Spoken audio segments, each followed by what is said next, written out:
Most people think their biggest problem is discipline. They think that they need to be more focused, more motivated, more consistent. But the real problem usually isn't discipline, it's dysregulation.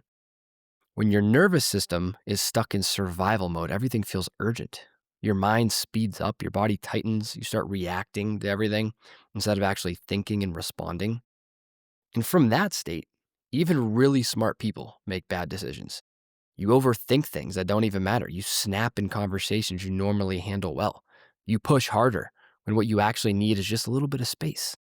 So today I want to talk about something that changed the way I understand performance completely. There are actually two ways to regulate your nervous system: top-down regulation and bottom-up regulation. Once you understand these two levers, you start realizing something very powerful. You can actually influence your internal state instead of being run by it.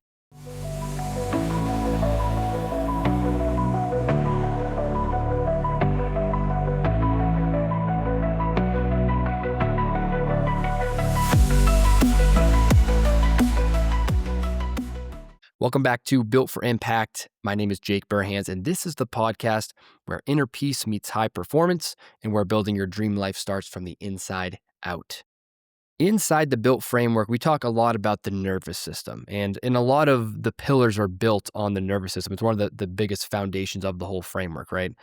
Nervous system conditioning and identity conditioning basically drives everything. But understanding that state drives everything is super important for us as high performers or entrepreneurs or even anyone, parents, friends, people, just showing up as the best version of ourselves. Your state is dictating everything.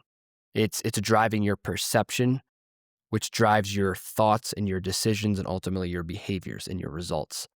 If your system is dysregulated, meaning you're in a constant, what I call survival mode or fight or flight, insight and discipline are much more difficult, right? Your body is just running the show. You're in survival mode. You don't have access to your prefrontal cortex. You don't have access to that as much willpower. You're running on subcortical systems. So today I want to break down something that's really simple but very powerful, is the two ways we can regulate ourselves. So we have top-down regulation, which is something I'm learning about in The Body Keeps the Score by Bessel van der Kolk, and bottom-up regulation. So once you understand these, you'll start realizing you're not actually stuck in stress. You just need to know which lever to pull. And there's two ways we can go about this. So the first one I want to talk about is top-down regulation. So top-down regulation is basically using your awareness to recognize a feeling of survival mode in your body and basically signal to your body that, hey, we're not actually in fight or flight.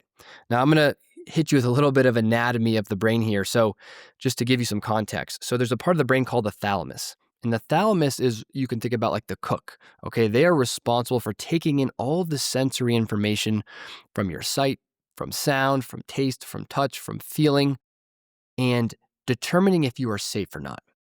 Because as we talk about a lot, your brain and your system, all it cares about is, am I safe or not? That's all it's trying to do. Your nervous system is hundreds of millions of years old, hasn't evolved as quickly as society has. So it's still in that very primitive state of, am I safe or not? The thalamus is responsible for taking in those signals. Okay, so it's taking in signals at all given times, trying to determine if we are safe or not. If it perceives, this is all happening below the conscious mind, obviously, right? Subconsciously. If it perceives a threat, it's going to send out a signal. Now, that signal goes to two places in your brain. This is very important to understand. It goes down to your amygdala, which is like the fear center, and it goes up to your prefrontal cortex. Joseph Ledoux, who is a neuroscientist, calls the low road, or calls the path to the amygdala the low road, and the path to the prefrontal cortex the high road. Now, the low road to the fear center is much shorter than the high road. So subconsciously, when your body detects threat and danger, that signal is sent to your amygdala first, meaning that you're going to react and start to feel fight or flight, feel your heart race, feel the pit in your stomach. You're going to tense up before your conscious mind is even online. Okay. Now, the example of this is you're walking down a pathway and you jump back because your body thinks you see a snake. But then as soon as this, right, because that was the signal getting to your amygdala first, you're jumping back before your mind is online. But once the signal gets to your conscious mind and you have a second to think about it, you're like, oh, that's just a rope. It's not actually a snake. So that is an example of top-down regulation, right? Your body perceived the threat, the amygdala fired, but you were able to use your awareness, your medial, specifically the medial prefrontal cortex, that part of your prefrontal cortex, to regulate, right? So you tell your body, oh no, it's fine. Almost like the little kid, right? It's okay, just a rope. So that's how we can regulate ourselves in our day to day.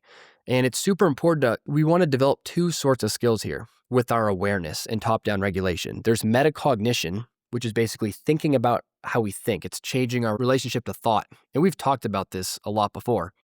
It is understanding you are not your thoughts, letting those, negative kind of attack thoughts go. The secondary skill to develop is called interoception. And interoception is for you to consciously be aware of feelings in your body. And this is super important for regulation because when your amygdala is firing because it thinks you're in danger because your boss sent you an email or someone said something to you or something triggered you, you can feel that in your body, but you can separate from it. I see the body's in fight or flight. Okay, that's okay. We're actually not in danger. And that can literally regulate yourself. So that ability to recognize when your body is in a certain state, in a dysregulated state, is a very powerful tool for regulation. So that's top-down regulation. And it does work. Most often, I would say it works, though, if you catch it early. Like if you are too dysregulated, thinking about it, you're so far into survival mode that, your prefrontal cortex is kind of offline. You're really in that survival mode. It's going to be tough to think. But if you can catch it early, if you really develop that skill of interoception and the ability to be aware of how your body feels, you can catch that and regulate early. The flip side of the coin is bottom-up regulation. So this is oftentimes when we're already triggered, we're in a survival state, thinking doesn't do anything but make pour fuel on the fire. We use things like the breath, okay? The breath is one of the easiest ways and most simple ways to regulate your nervous system.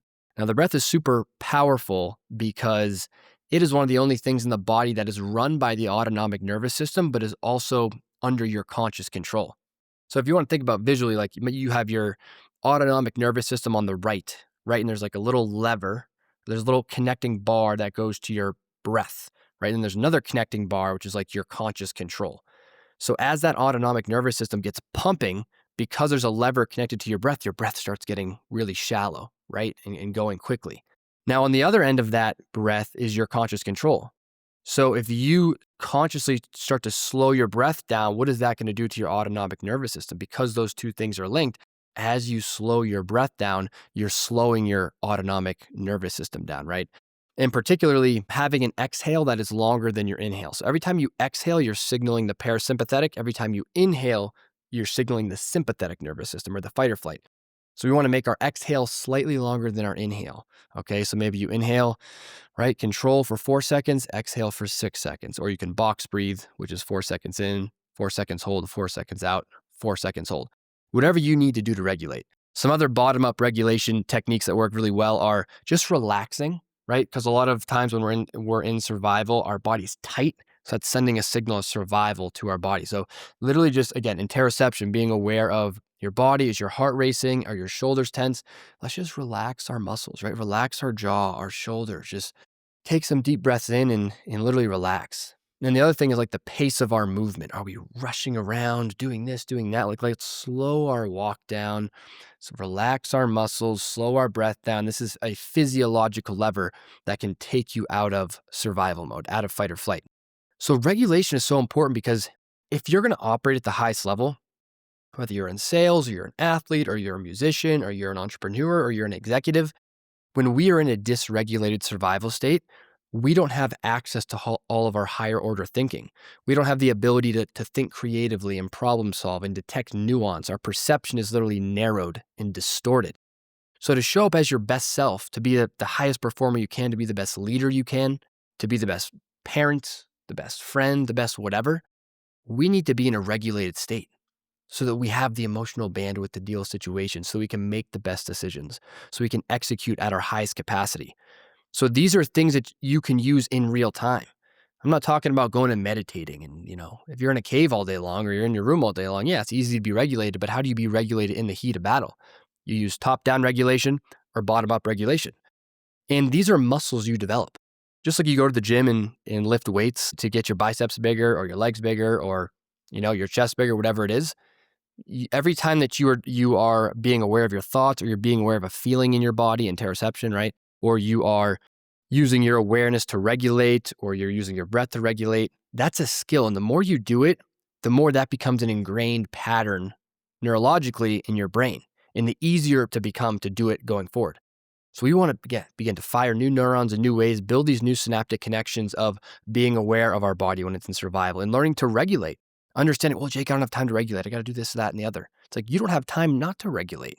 What's going to happen when you show up to a conversation, you blow up and you kill a relationship, and you got to spend 3 weeks cleaning up the pieces, or you send an email that you didn't want to send, or you take sloppy action, you just do the wrong thing because you were in a survival state.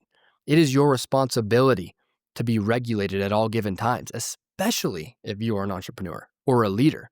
You have a responsibility to your team to understand these tools, learn these things so you can show up as the most regulated, highest version of yourself. So going into this week, integration-wise, I want you to be aware of this. I want you to be aware of top-down regulation and bottom-up regulation. Where are you noticing yourself slipping into survival mode? And how can you let your body know, hey, it's fine. Like, it's almost like the little kid. It's like, hey, it's okay. It's just an email. We're not getting chased by a lion right now. We don't need the heart racing. We don't need to activate adrenaline and cortisol and go into full-on panic mode. It's literally an email. It's fine. Or it's like you catch yourself in that state. Maybe the top-down regulation doesn't work as well. We can use our breath and relax our muscles, right? And get ourselves out of that state before we're acting. So you need to install a decision gate. And it's like, am I regulated enough to do X, Y, or Z right now? To think, to decide, to act. If you're not regulated enough, you need to regulate first. All right? And this can just take you a minute, 2 minutes, whatever. If you got any value out of this episode, please share it with someone who could benefit from learning how to regulate themselves and operate at the highest level. And if you are not in the school community, definitely get in there. It's free to join. Built for Impact School Community. That's where we are going deeper on all of this stuff. You could begin to train the tools of awareness, regulation, visualization, emotional release so that you can stabilize that new 2.0 identity that is laser focused, that is a killer, that is regulated, that is executing at a high level, and it's just absolutely crushing life. Until next time, all the peace, all the power.